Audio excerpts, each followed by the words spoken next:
Kaip nereikia remontuoti mašinas.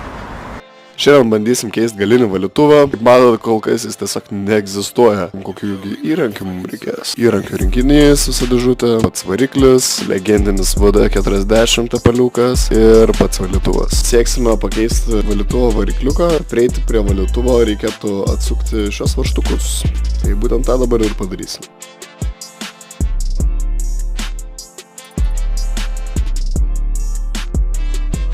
Va, kaip matote, mums pavyko atsukti tos varžtukus, bet didesnių keblumų.